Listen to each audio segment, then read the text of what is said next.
bachelor partners at Success 21 and the business development coaching for small and medium enterprises. He also already moderated the TEDx at HSG just 2 years ago. Please welcome on the stage, Nicolas Dierdiker.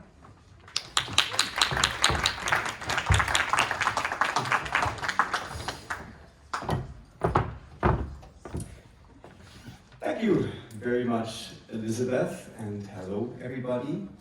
Welcome back from the lunch break, and welcome to this year's panel discussion of the Ignite conference. I'm truly most excited to be here. Am I audible everywhere? Can you hear me okay? Wonderful. Lots of thumbs. Perfect. So I'm most excited to be here. However, I'm also just a tiny bit concerned. I'm a little concerned because it was the lunch break and lunch was delicious, so thanks for the organization for this. But after lunch, people can be a little sleepy. You might be in a food coma, if you know what that is, and you might be just thinking to yourselves, well, let's see what happens, looking forward to be entertained. And this is not the energy that we are looking for. We have such great panelists this year, and I'm just not ready to welcome them if we don't have a little more energy. So I would suggest that we honor them and we tease them on stage with like a thunderous applause. So are you ready? Yeah. No. One more time. We can do better than that. Are you ready? Yes! There we go. This is the energy level that I was hoping for and that I will try to maintain over the next 25 minutes. So, let's just dive right into it. Our first panelist is not new to Ignite at all. He is actually part of the advisory board that consists of 3 people. He has spent more than 10 years working in life sciences and in pharma, and then decided to use that experience and take it into a new venture called Life Sciences AG, where he now serves as CEO. So please, everybody, welcome with a warm hand, Tim Buschinger.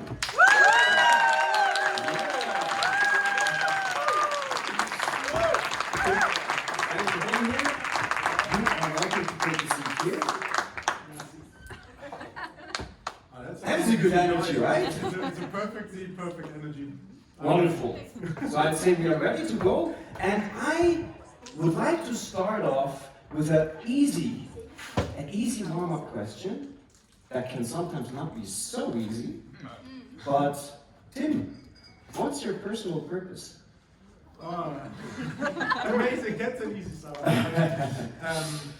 What's my personal purpose? So I had a conversation with Frederick Laloux about that just 2 weeks ago, right?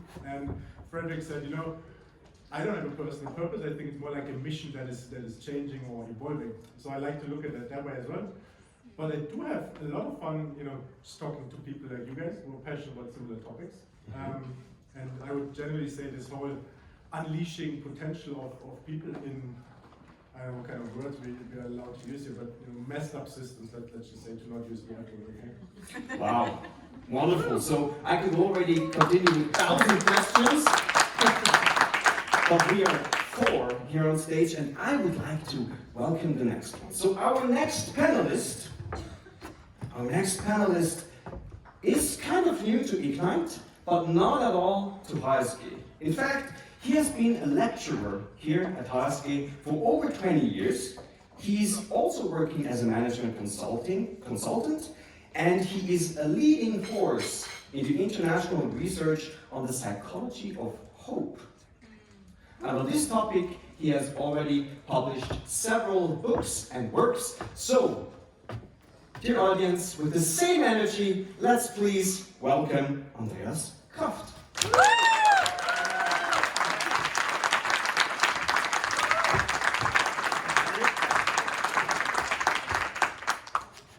So Andreas, thanks for coming here.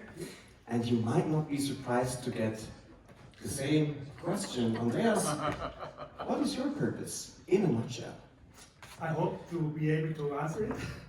I think my purpose is to reinvent myself or to develop myself by helping other people to also be able to look into the future and help other people, and so we can start being a network of people that support each other and grow commonly.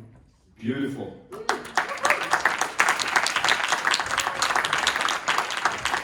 Thank you very much, Andreas. And now, last but certainly not least, we have a true Ignite veteran. He is here for, what is it, Pascal, the third or the fourth time? The third or the fourth time here at an Ignite conference.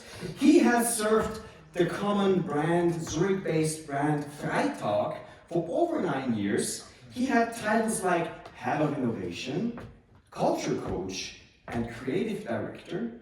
And he's now working as a co-founder of a company called Transformation Architects. So, please welcome him on stage.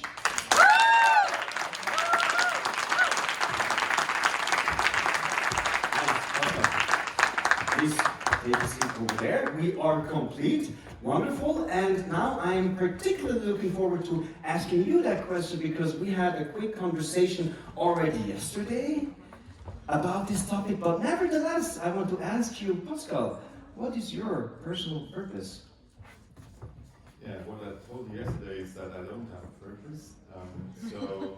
But a sleepless night, obviously, to think about it. And I think I'm drawn to a lot of different things in life, and I try to, whatever I do, to do it in the most authentic way that I can. I think I try to stay true to what I feel is right for me, for personally, in whatever I do. So if that makes a purpose, then this is my purpose. Wonderful.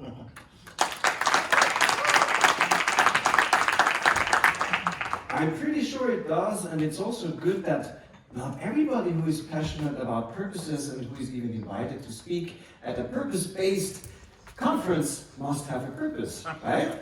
Lots of purposes in one sentence, and since we are complete now, I suggest we go together in the next 20 minutes from individual purpose, talk a little bit about this, we move on to organizational purpose, and we finish off, and this is why we're going to try to be crisp and fast, because we only have 20 minutes, and we want to finish off by talking about how do the two work together, like how are they aligned? Organizational on the one hand, and individual purpose on the other hand. So, since we are such an intimate circle here, I'm sure you can ask your questions all day long. We want to be crisp and fast here and dive right into it. So, Tim, let's start with you. Let's start very basic so that everybody speaks about the same thing when we say individual purpose. So, if you had to explain it to a 5-year-old, what would you say? What over there? Look, we have the perfect example. So if you explain to her, what is an individual purpose? How would you do that? Oh, good luck when I'm trying to understand that one. No, so I think actually the colleagues over there got Ikigai on their slide, on their picture. So I do think Ikigai is actually a good starting point for that definition of purpose generally, or as a personal purpose. And that intersection, easily explained element, listen, right? Is, what is it that I'm good at? What is it that the world needs as well? What is it that people are willing to pay for? Because, all three of us do consultancy work, so, we want to get paid to a certain extent as well. And then there's this intersection that nicely appears, so it's a bit of, what Simon Sinek calls start with why, what's the big why? So I guess this would be my superficial definition, and then finding out personally is a whole different story. So, what am I good at? What does the world need? And where is the market? Briefly summarized. kind of, yes, there is a fourth dimension, but I mean, this is for me at least, you know, and probably people kill me who have Ikigai set up there. For me, that's the three key ones in a way. Already. Okay. Well, it was to a 5-year-old after all, so let's not go into details. Did you understand, Elena? She's She did. so here it goes. We got a thumb up, so thank you very much for this first definition. Let's continue still in the realm of individual purpose. Andreas, there might be people in the audience who are thinking about purpose not for such a long time as you, as we did. What would be your advice? How do you find your own purpose? From a psychological point of view, we can see that most of us have the inner motivation to have an impact on something, to ask ourselves, where do we want to change something, where do we want to have an impact, be it in the family, on society, in business, or wherever. That means find where you can change something or do something for that something could be better or evolve. And then I think it's also the necessity of belonging. Belong to something bigger than ourselves. Where is our place in our environment, in society? I think we need this belonging, being part of something bigger than the individual. And the third aspect is about to know ourselves better in order to be authentic, in order to know what we really burn for, the passion that we could have inside us, but for that we have to look inside.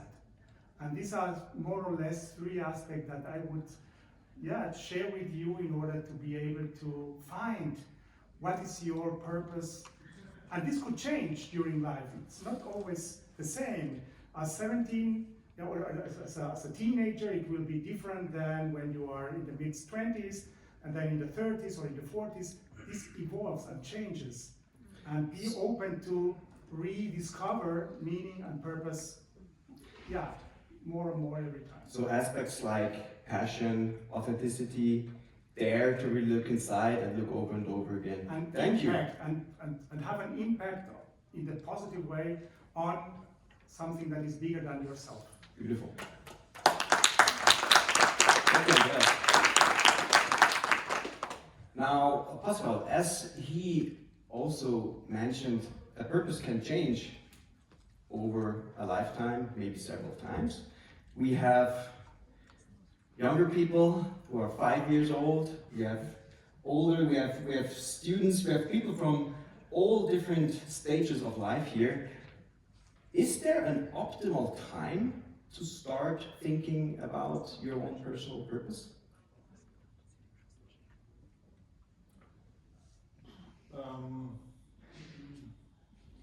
Well, I mean, really specifically thinking about it, I would say the optimal time would probably be when you feel that lots of questions arise in your daily work or in your daily life. It can be several things. I mean, it could be somewhere in the private part, it can be in the professional part. I think that would be an ideal moment to step back and ask yourself certain questions. I liked a lot what you guys said. What I would add to that is, purpose foremost for me is the question, or the first question I ask myself is, what do I want to do? What feels good? Where, and that's passion, right? I mean, where's my passion? You mentioned just passion, and my passions, for example, they are quite widely spread, and that's probably the reason why I'm a bit afraid of coming up with a purpose, which is like a claim what my life is supposed to be like, or what I'm supposed to do, because my passions go from, I don't know, doing music, through doing sports, through socializing with people, through transforming organizations, whatever. So I'm afraid of pulling that all under one umbrella and then, you know, translating that into a purpose. However, I feel that through my life there have always been moments where I was drawn more into one of those sections, and that's probably the moment where, you know, it's good to reconsider, well, am I giving this enough time? Am I allowing this to happen because I feel it's a passion, or am I blocking this with other stuff that might be not as relevant for, you know, for my authentic self at this very moment? Because if I may add, maybe, so, you know, because you asked when is the right time to start thinking about it. The question is much rather, you know, little ones like Ellen, also my kids, they're 3 and 4, they don't think about it, and they naturally follow their passion. They naturally follow their purpose in a way. So it's rather, you need to unlearn to think about it, if you ask me. You know, it's a bit like what you said, Pascal. You need to feel it, and you need to allow that you actually can feel the purpose. So children are actually much better with that than us, because we are, you know, totally overthinking that stuff. Feel more, think less. If you want to reduce it to that, I would say that's a good one for after the session. That's something that we can build on and maybe memorize, right? So I'm louder than you are, aren't I? You are the moderator, you have the power. I'm trying not to abuse this. So thank you very much. And I have a question to anybody who would like to answer. So there's lots of students here, and since we are a business school, I suppose many of you are economists, just like myself. And I know that as an economist, you don't just move, you move if you see a benefit of moving, right? Be it to yourself or to somebody else. So the economist is very goal-focused. So question to you, whoever wants to answer, what are the actual benefits of having a clear sense of purpose for individuals? What's the benefit of having purpose? Basically, is what Pascal said before, is to be aware of what is important to you. Sometimes, or many times, we are driven by what other people say us what we should do, or the general habits, and we have to stop ourselves and ask ourselves, what is really important to me? What makes me flourish? What makes me grow? And that is what helps me to be authentic and to look at what is my way, which one is my way that I want to transit in this life. And what is interesting is that many times we don't speak about purpose in psychology, but we talk about meaning. That's many times we realize what makes meaning ex post, looking back in life. We go to organizations with older people and we ask them, what was meaningful for you looking back? You are 80, 85, and there is the moment where you can start thinking about these kind of things in a very much more explicit way. But when you are immersed in it, sometimes you are overrun by daily business, and you're not able to discern what is really important from what is urgent, from what is something that you must do, but you're not very convinced of it. Could we say that knowing your purpose makes you happy? I wouldn't necessarily say that happiness is the currency, right? Following your purpose is not always necessarily easy. I guess you can say a few words about that. So this is not necessarily the thing. For me, it's more like, if you think about it, there's one finite thing in life. Everything else is there in an abundant way, infinite. And the only finite thing is your lifetime. So the question is, do you want to waste your lifetime with something that you hate, or that you know, oh no, it's Monday and I have to spend 5 days with these people that I don't like, with the company that I actually don't identify with, and I think it's actually useless. So, do you want to do that? I mean, you could, but probably, you know, that's the thing that 80, 85-year-olds would usually regret after all. So I think happiness is not necessarily a currency. It's like meaning, impact is the currency. And this is where you would say, well, if it's a finite lifetime and the rest is infinite, well, you probably get by with less money, or money will come because you follow your passion away as well. Nice. Thank you. Yeah. Beautiful. So I would say we can with this already move on to our second big topic. Second big topic is organizational purpose. So same question to whoever wants to answer. What is the actual benefit of a company to have a purpose, to have a clear sense of your purpose? Well, if I go first, I mean, that's for me is way more important to articulate that as precisely as you can, because you're a bunch of people and you need something. I mean, for me, a purpose is like, is it a North Star or whatever? There's many other words for it, right? But ultimately, I think if you're a group, I mean, yesterday evening we built our startup, some of you were here, and I definitely would say we would need a purpose, because that would make it so much easier to answer a lot of questions, even on a day-to-day basis, because you just, I mean, if it's a well articulated purpose, then this, everything can be distracted from, how do you say, extracted from it, probably, actually. So yeah, I would say I'm totally pro-purpose on an organization level. Totally pro-purpose. And if I can stay just with you, Pascal, so at Freitag, one of your job titles was cultural coach. I suppose that there are not many things that identify more your culture than sharing a common purpose. So how do you as a leader make sure that every single employee supports the organizational purpose, and is this even possible? Yeah, it was. I mean, it's a funny mixture. It's nice that you mentioned the culture coach role. I had another role which was at the same time, which was called brand guidance, and this was much more linked directly to the purpose. Because ultimately, brand guidance would be involved in everything on a design level, on a level that, on a lot of decisions that touch on the question of purpose, DNA, brand value.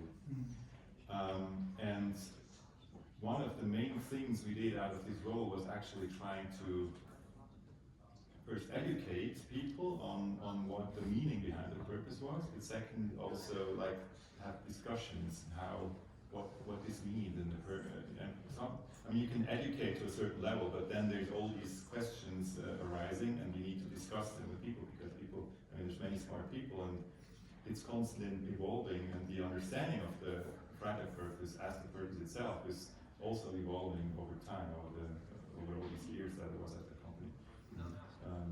So how do you do that? Yeah, I would say by really taking the time and trying to translate it into the everyday routines that the company has. Thank you. Andreas, how is it with, I just saw only 5 minutes more to go. We have to hurry up here, but I'm still wondering, so your organization here is a university. Do unis have a responsibility in guiding students into finding their own purpose? I would like to see it from a very broader perspective. I mean, the challenges that we have in our society for our planet are so huge that we are not able to solve them alone. We need to solve them together. And the only way to solve them together is to agree on what we want to achieve.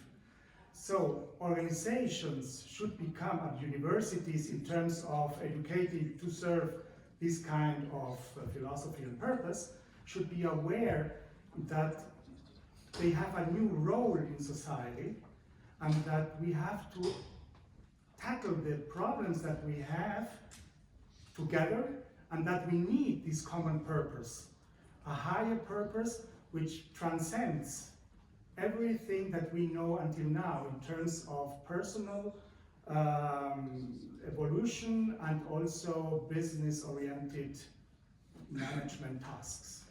Nice, thank you. And with this, we can already join our last topic of this panel. So we had individual purpose, then we had organizational. So how do the two align, and do they always align? Tim, you've worked for an international, maybe multinational company for several years.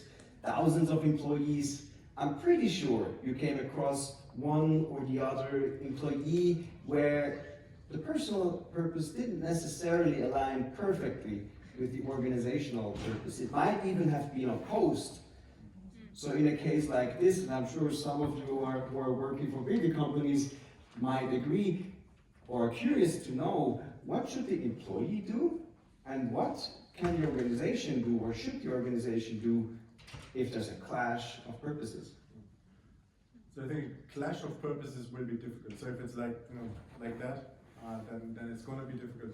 But one thing that I think is a big mistake in hypothesis is that people nowadays proclaim almost personal purpose, company purpose need to be like a 98% overlap, otherwise it's not good. And I think that's fundamentally wrong. There should be an overlap, but if it's like that, it's actually fine. Right? It's good enough. And I do think, looking at our little 20 people, I'm pretty sure, just ask Teresa over there, right? And it's never like 100% purpose overlap. There's certainly not even a 50% purpose overlap. Company purposes give a direction, like Pascal said, and I think it's really important. And it is important for me to identify with that because then I know what my impact is, what is my part, what is my role that I play in it. And my personal purpose might or might not align. And I can give you an example because you talk about this big multinational and pharma companies. Just 2 weeks ago, 3 weeks ago, I talked to someone and she said, I don't care about patients actually. I work in a big pharma company, but I don't care about patients. I work in the lab and I care about that we reduce the use of animals in the lab. This is my purpose. Got nothing to do with the company purpose in that sense, right? But she was working in these processes and actually figuring out how can we reduce use of mice in that case in the lab. So perfect, works. It is not aligned to the company purpose, and she's still passionate about working in the lab anyway. So why not? So in summary, find something that you can still contribute in the firm. It might not be the same purpose, like 100%, but if you find something that you still think is meaningful when you get up in the morning and you can do at some point, maybe not the whole 8 hours, but at some point in the firm, then you're good. And I would even say if there's organizations, companies proclaim that there needs to be 100% purpose overlap, you should be really, really careful. It's like a cult-like, sect-like kind of system. Right? So there's a big alarm bell that should go off. Interesting point that I would very quickly, because I already saw the 1 minute sign a minute ago. I'm sorry, but still, however, to make this more interesting, Go for it. I think that a company can largely benefit from people who are almost completely aligned with the company's purpose. In certain roles, you need that because otherwise you lack this connection to. I mean, the source is another, okay, source is linked to one person, but really the connection to the DNA of the company. I think that's coming out very strong if your personal purpose is really aligned. But not everyone is there, I agree. So, thank you, Tim. Thank you, Nico. Thank you, Andreas. And thank you, Pascal. Thank you very much for having participated in this lively panel. So for me, it felt like 2 minutes. I looked into a couple of eyes. It didn't look bad, but maybe with another thunderous applause like in the beginning, you could prove that it was really good. Thank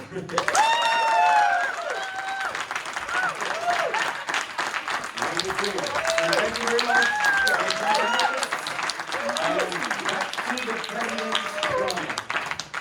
President.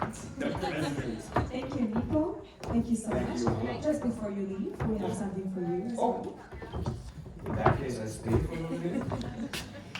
Thank you very much. And thanks to all the panelists as well. You will also receive a present if you haven't yet after your workshop.